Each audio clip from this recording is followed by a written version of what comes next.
Good morning, ladies and gentlemen. Welcome to episode 3 of the Yellow Card Podcast. With me, as always, Chris Jones. No Brent Buckley today. He is going to be our third seed whenever possible. He was phenomenal last week, and we are very thankful that he joined us last week. Uh, Today, we're going to be covering the usuals: Premier League, Serie A, La Liga, plus some rumors going around with PSG, some transfers as well. Um, and of course, we definitely have to talk about English Premier League Week 1. There was some highs and there were some disappointing numbers as well. So, Chris, bring it home, brother. What do you think of Week 1 English Premier League? Talk to me. So we kind of saw a little bit of who we think is going to be, a competitive team in the table. And you and I both thought Everton was going to be very good. And so far, they've started off very good. They have the 1-0 win over Tottenham and won 5-2 yesterday. James Rodriguez looked unreal yesterday with Everton in that game. The Premier League as a whole, there's several things that we could easily talk about because there's so many things that, you want to sit there and digest and stuff like that. I think the big thing to talk about right now is how do your Reds look? Your Manchester United team looked awful yesterday against Crystal Palace. Is that a knob on Man United, or is Crystal Palace going to be this good this year? So, personally, to me, it's a combination of both. Crystal Palace looked unbelievable right from the get-go. Wilfred Zaha is on a mission to prove himself, and he wants to put a big name for himself. He wants out of Crystal Palace. Last year, there was rumors of him going back to Manchester United, rumors of him going into the Spanish league, and rumors of him going into the French league. He is a big name, and Hodgson, personally, I don't think he realizes how good of a value he has in Wilfred Zaha. So this year, the guy's carrying the team by himself. Um, but the Manchester United did pull the one and only move during the summer, which is heavily disappointing given the history that Manchester United has and being go-getters for who they target.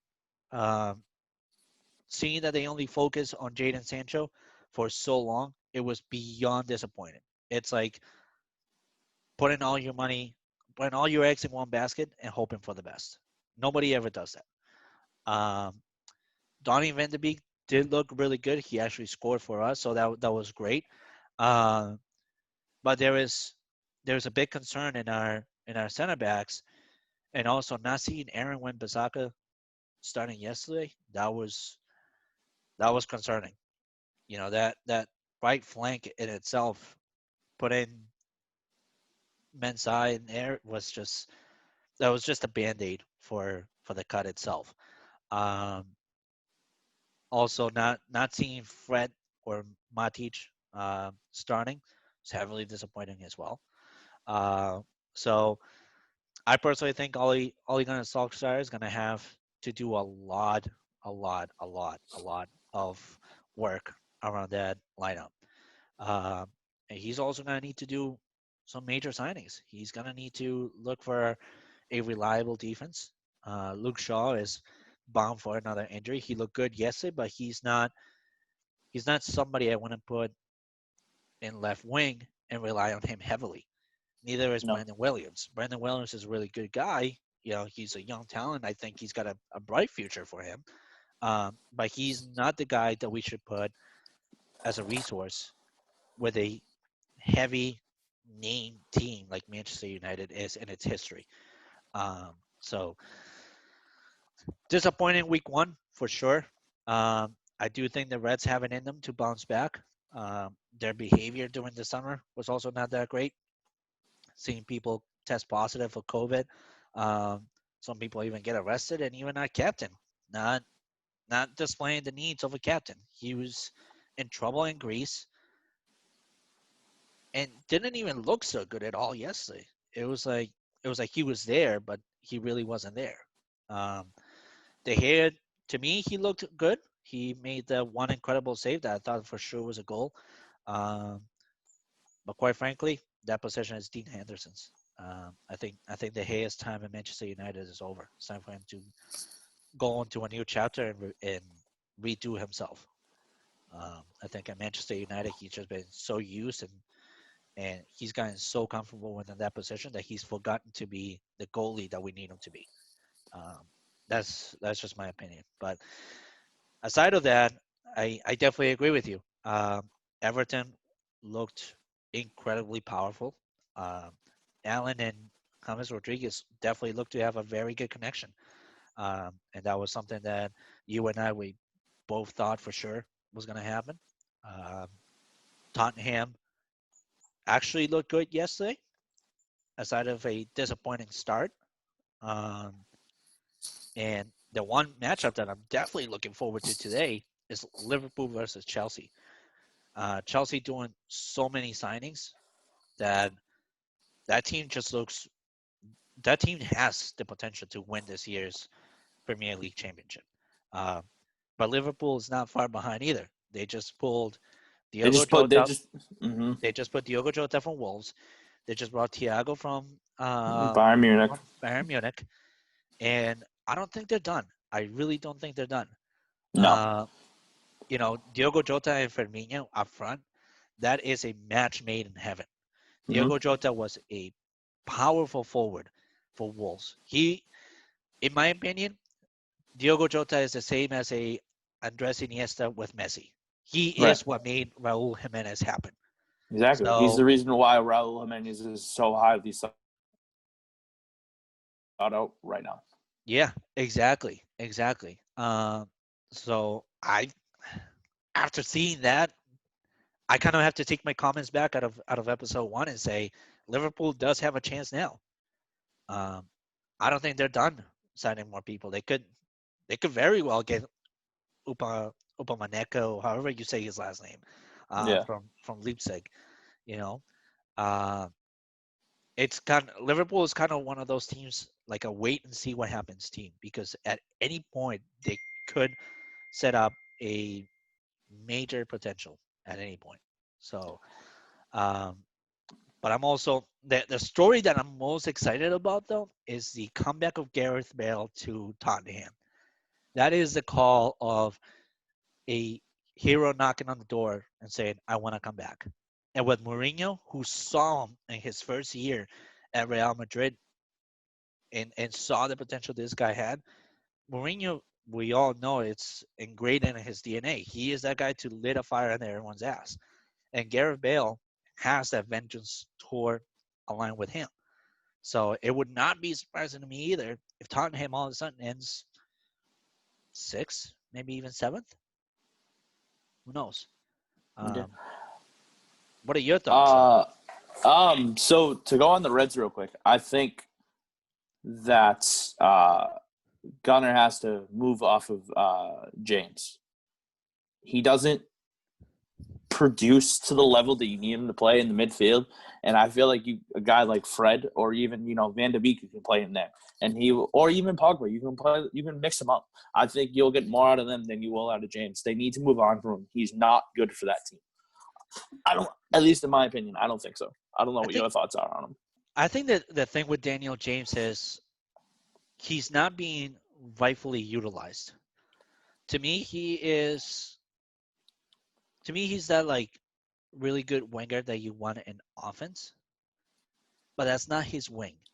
He needs to be paired up with somebody like a Bruno Fernandes or go up front and be paired up by Marcus Rashford or Anthony Martial because What? he's got that speed and the speed versus a defense that usually does not move quick can always be lethal. I just don't think he's being used correctly. He does have the talent, but he's not being used correctly. I can agree with you on that, but I think, in my opinion, that there's no way that he gets put up front with the talent that's No, up there already. So no, I think they should move on and try and get a piece that could, help the midfield. And like you said, dude, they need a center back desperately. yes, They can't rely on Maguire and Lindelof. It's not going to work. no, It's no, not going to work. no. And Not even a little bit. they need that left wing. If Alex Tejas definitely joins Manchester United, then Mm-hmm. that's a salvation to all these year.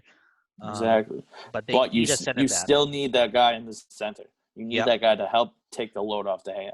You And need at least. I thought De Gea looked good yesterday for the majority. Yeah. But other than that, I mean, they just did not look good. They didn't look good yesterday, and And I'm there was no worried. captain on the team. There was no captain No, yesterday at all. There was no no, leadership on that floor yesterday. So no, not even close. But to go back on the Tottenham situation, I think that Tottenham did get a lot better in bringing in Gareth Bale. I think he's going to produce some high quality on the wing. I think what stinks though is they spent the money on Steven Bergwijn. Him and yeah, Gareth Bale play the same side.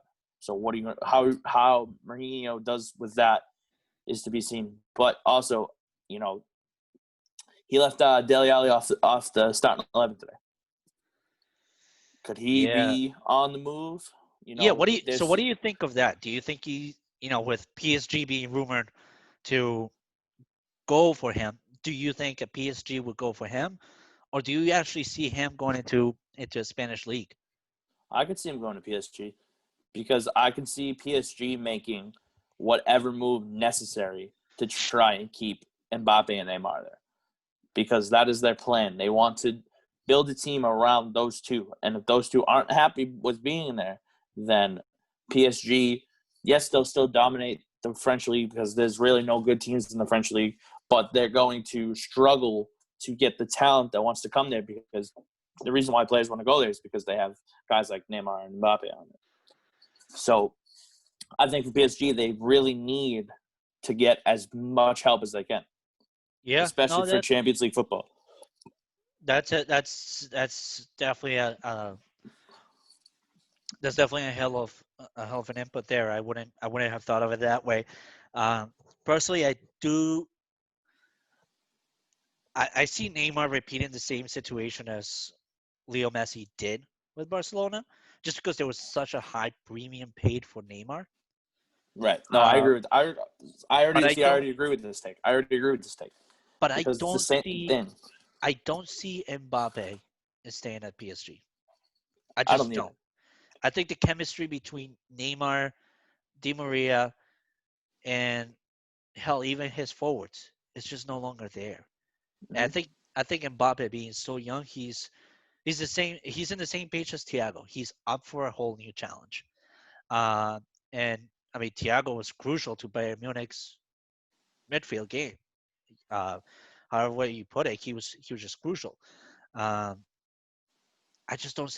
I really don't see Mbappe staying. I really don't. I actually see him joining Zinedine Zidane in Real Madrid. Um, but I also see him going into an English Premier League team. I think he's I going think into it's either one Manchester of City. those. Yeah. No, I could see it. Having pairing him up with Aguero up front, Oh, absolutely. and That's they're that's already intense. as deep as they go, and we haven't even seen Man City play yet. Man City No. plays Monday at 3, I think, against Wolves. Oh, I, geez, that's a I hell of a believe game. that's a hell of a game to start off with for them. But Yeah. I think one team we have to talk about the English Premier League real quick. I definitely think is Arsenal because you and I have touched upon it. But yesterday against West Ham, their midfield looked atrocious. They need help in the worst way at the moment. And you and I both have talked about this off air, and I wrote a little blog about it. Um, the three best targets for them to get for transfers, and it's Aouar from Lyon and Partey from Atletico Madrid in the midfield. They need one, if not two of them, because that midfield, if they want to contend for Champions League football for next year, they need help in the midfield, and they need it desperately. Well, I personally think the way that Mikel Arteta set up the team to go against West Ham was good, but there is also the West Ham mindset, which was, they David Moyes already knew that they were going to come in an offensive manner. So what does he does? He He sets goes up defensive heavily. he goes Mm-hmm. in a defensive formation with a 5-4-1, knowing that his midfield will be sacrificed and there will be a lack of production up front, but his defense will be solidified. And that was exactly what happened there. Um, Now, do I think Arsenal did the wrong thing by not having William? starting, that's definitely there. Um, I don't see Danny Ceballos being a replacement for William ever. That's No, like that's like in football replacing Tom Brady with Brian Hoyer. That's just never going to happen. no, I agree. You know, but I definitely agree that they definitely need to do some new signings.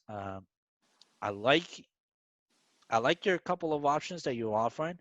Um, I do think Arsenal has have to tap into their young academy though. That's my opinion.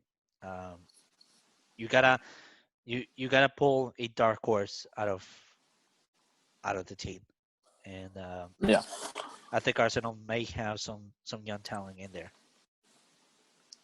I just think the big thing is they have to decide what they want to do with Lacazette because either you have to extend him or you have to move on from him, and then figure out who you want to have up front.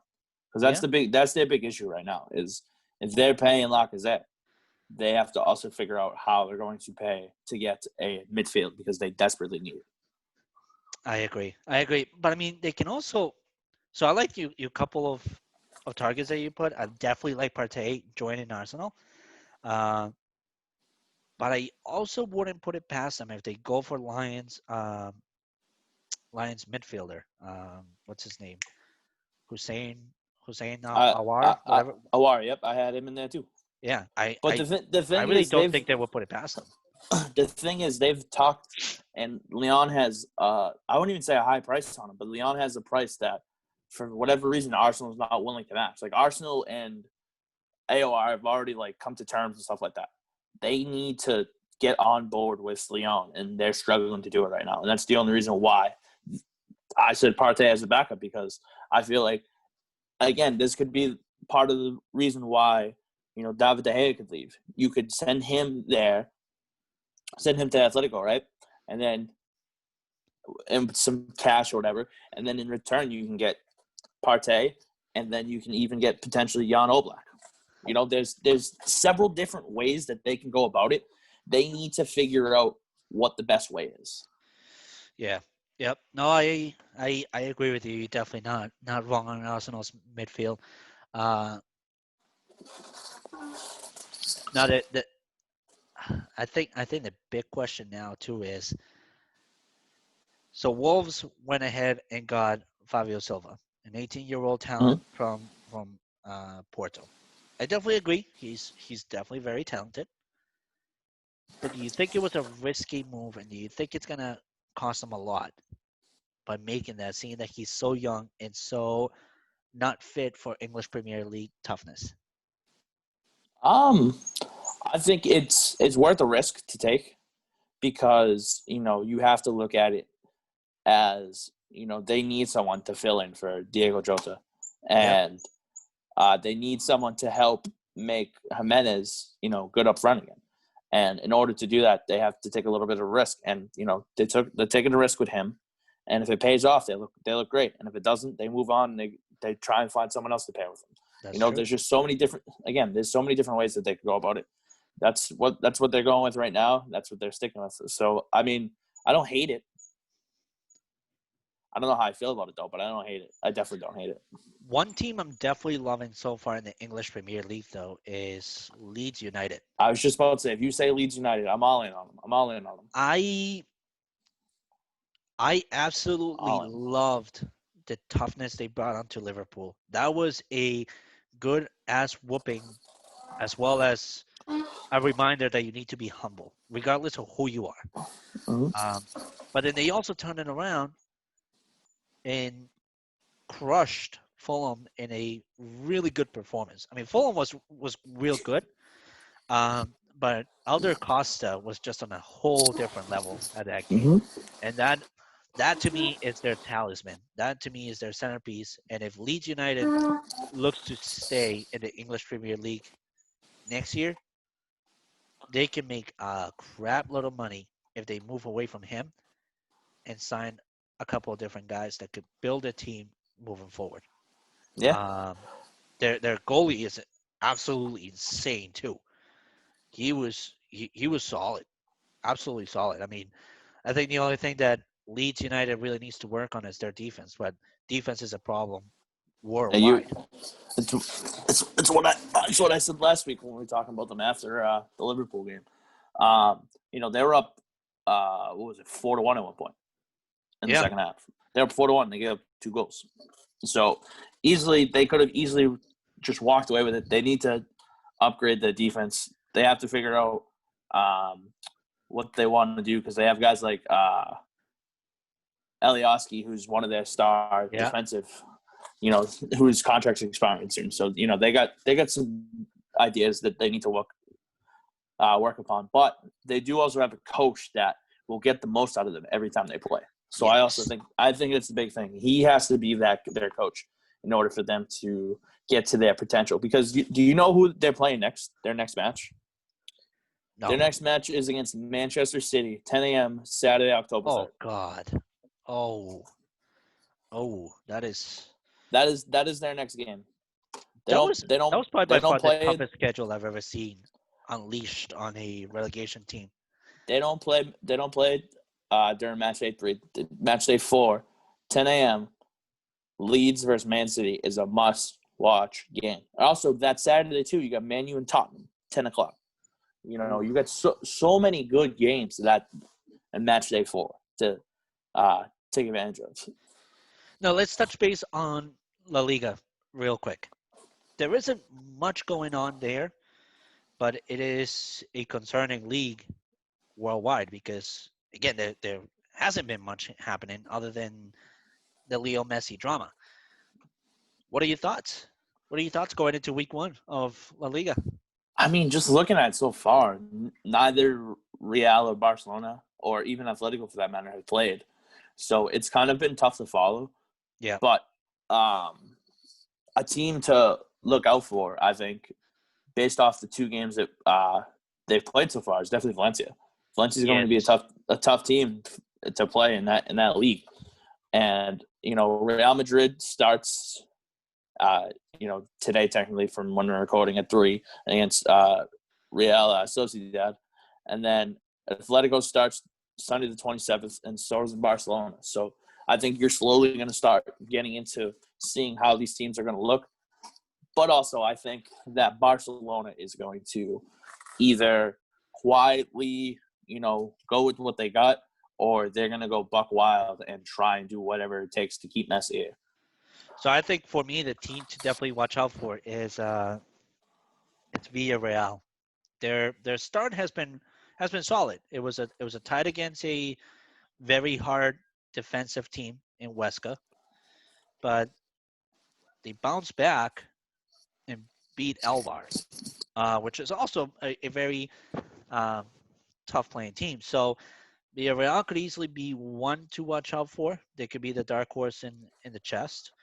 You're absolutely right about Real Madrid against Real Sociedad happening.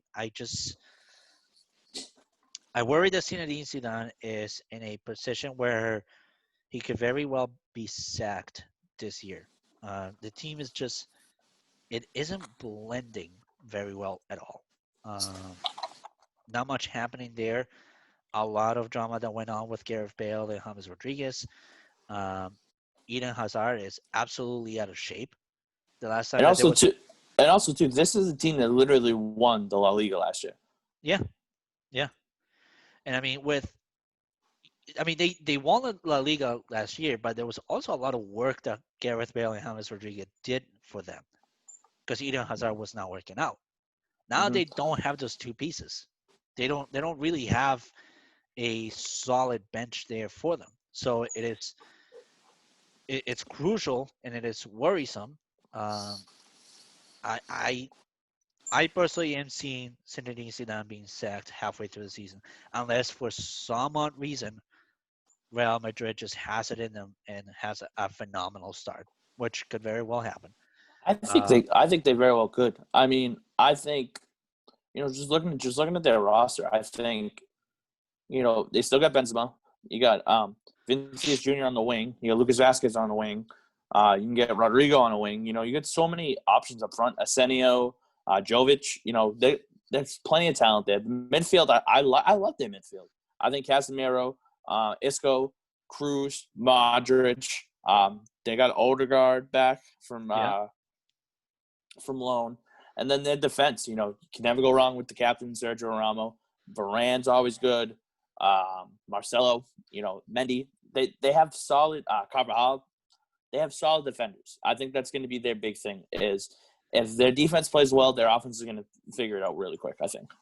So they have a solid defense, but God forbid, the minute that something happens to Lucas Vasquez or something happens to Vinicius Jr., they no longer have a wing mentality. Now they're going to have to focus on a central game, which is not going to work out well for them, considering that every single team in the Spanish league is stacked in defense. Exactly. No, I So, agree with that. But I also think we're going to see Eden Hazard in form by the time oh, that he better be. not even today, but the time that like match day 2, 3, or whenever they start going and they start getting, they start playing more and more. I'll guarantee you'll see a better Eden Hazard this year, because he even said that he played like dog shit last year. Yeah. And he's No, I like, mean, I'll be the first. He's like, I'll be the first to admit it. My form was horrendous. I'm going to be so much better this year, and I'm in the mindset where I'm going to be better this year. So that's what I'm looking forward to out of that team. Is I'm looking to see how he has to play in year 2. yep. Yeah. And then there is Barcelona with Coutinho being set for a new role where he's going to be Leo Messi's right-handed man.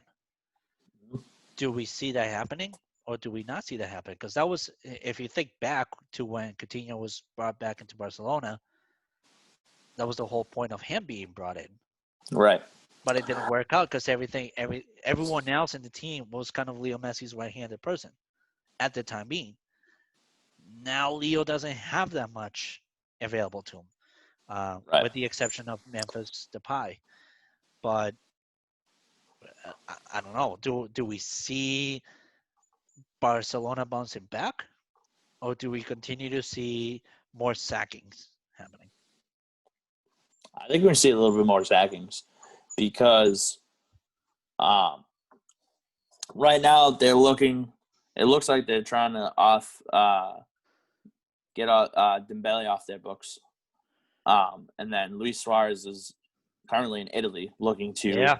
join Juventus. So there's so many questions for their forwards, and unless they think Ansu Fati is going to be the guy this year for them to help, you're going to expect more out of Griezmann, who hasn't looked good for Barca, and you're going to expect more out of Coutinho, like you said.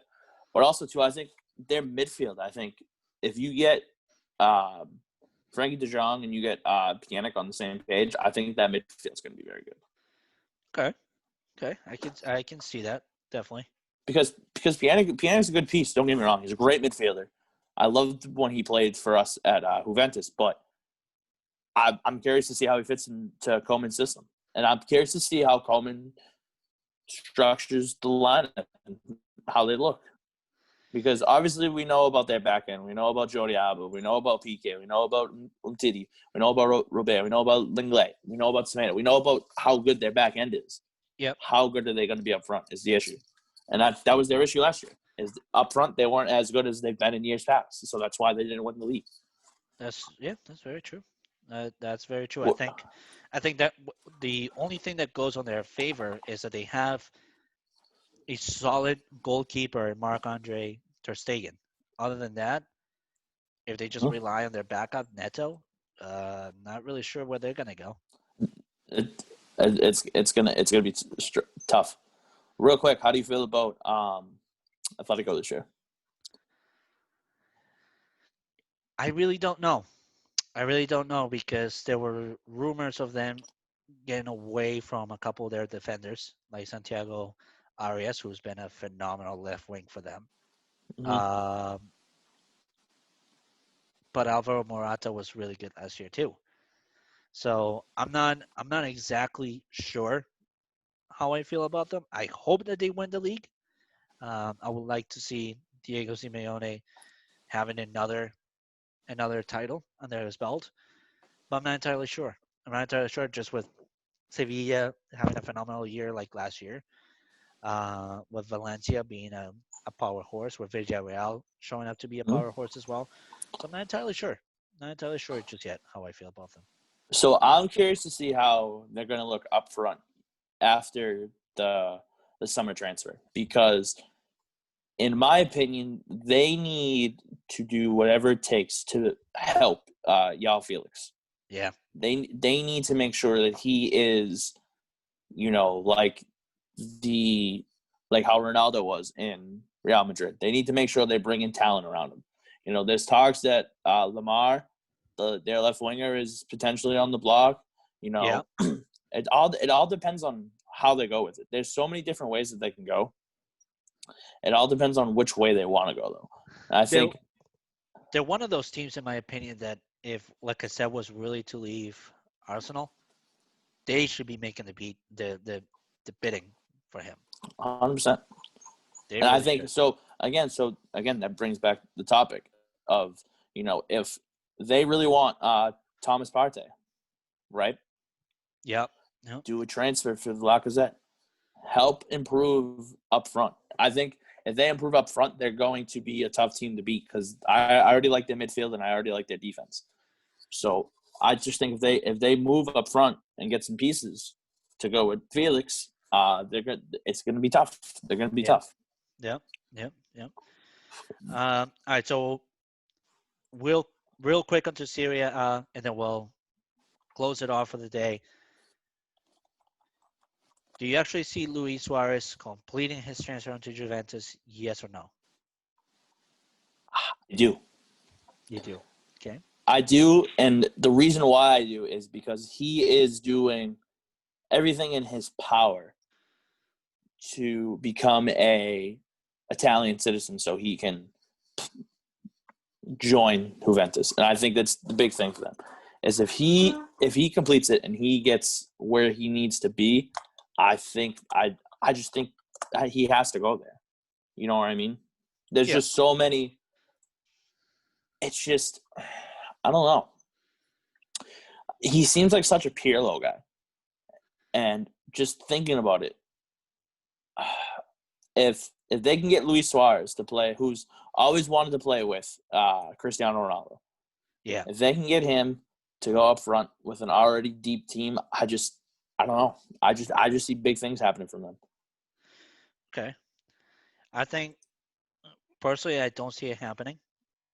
I see Luis Suarez completing his Italian citizenship over there, but I see him joining like a lower tier team, like a I don't know, like a Sampdoria, like a Napoli, like I don't know, maybe even an Atalanta, So because there's actually a thing going around that um, if Barcelona just decides that they want to include him into a offer in Serie, it could go to Inter for Lorato Martinez. exactly, yeah, exactly. So So that that's could be another thing another to worry power about. transfer. Mm-hmm. Um, I just I think Suarez is too much of a controversial person for somebody as quiet as Andrea Pirlo is, because he's just such a gentleman in the field that Right. I can see him being a gentleman in the bench as well. Um, so I don't know. I'm curious to see how that ends, how that whole entire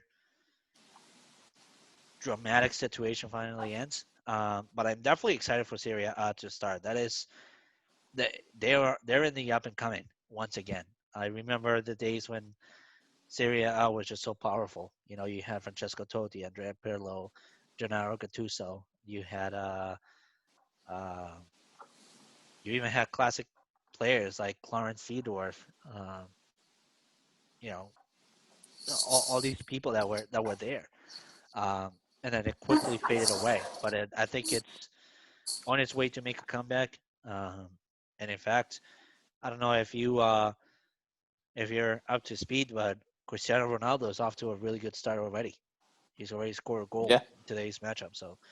Um, so that will be exciting. There will be exciting. I think the most exciting tournament that is bound to start is going to be the Champions League. Yeah, I And think that's once gonna be the flagship of to like what's gonna be the hottest thing in Europe happening. exactly. No, I agree with you. I'm just curious to see how they line up this afternoon against Sampdoria. I want to because I know Dybala's out in injury right now. Bernardeschi's out in injury, Yeah. and the Lit's out until at least November. Oh, So that's right. That's right. Yeah. Forgot about the lead. so Yeah. they'll probably go. I don't know. They might see. There's so many different ways they can go with this, because I'm thinking of how they used to throw their formation, but it's all about what it's all about what Pirlo wants to go with. But I do think we're going to see Ronaldo up front today. I think Ronaldo's going to be the striker today. Oh yeah. Oh yeah. So He- I think they'll go him. They'll go Costa, Ooh. and I think they could easily bump up Quadrado, or even actually, you know what? They're going to bump up Sandro. So Sandro's going to play the left mid. um, Costa on the left wing, Costa on the right wing. In the midfield, they're going to go. I think they'll stick with Bentancur, Arthur, and then I think they'll go Ramsey today. Okay. And then in the back end, they'll go Danilo Cuadrado on the left and the right back, and then they'll go Cicciolini and Benucci in the center. I see them lining up in a kind of like a 4-4-2 formation, but more like a 3-1-4-2 formation against Right. Sampdoria. So I see them obviously Chesney in net. There's nobody taking him out of there. See Chiellini, Bonucci, and Danilo in the center back, with Raviot being the pivot player basically. Right. Um, Quadrado on the side, Arthur, McKinney, Pellegrini on the side as well, and Ronaldo and Kulusevski up front. I see that. I see them two being a really good working couple there. So I think they'll work Kulusevski in, and same with Weston McKinney. I don't think they start today, in my opinion. Okay. I wouldn't be surprised if they did, but I don't see it right now. But again, we'll see. There's plenty of things. I think Serie A, today's a good day to sit down and actually watch it. Yeah. Um, Yeah. you had Napoli win 2-0 earlier. You had Genoa win 4-1. Um, and then even next weekend, dude, there's some good games like Torino and Atlanta. Saturday morning is gonna be good. You got Juventus and Roma. It's gonna be good. There's plenty of games that are gonna look good next Yeah. couple weeks in that league. Absolutely. No, absolutely. You're definitely right. All right, ladies and gentlemen, that wraps it up for episode 3 of the Yellow Card Podcast with Chris Jones and myself, Diego Galvis. Make sure that if you're listening to this, you're also following Couch Guys Sports. That is a sports website out of Boston, Massachusetts, on the come up, as Chris Jones has mentioned it on several times in our episodes. Make sure to follow us also on podcast card on Twitter. That is our Twitter handle. Make sure to follow my guy Chris Jones on his Twitter handle, cjoneswho 1212. Make sure to catch me up as well, Diego underscore the DJ on Twitter. And also make sure you're checking out couchguysports.com. There is plenty of articles on soccer.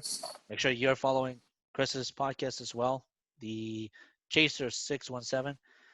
The guy has been reeking up points and units on the uh, on the soccer stuff. It is incredible how much this guy knows about betting. So make sure you catching him as well. Thank you very much for listening, and be here for episode 4 next week. Thank you very much.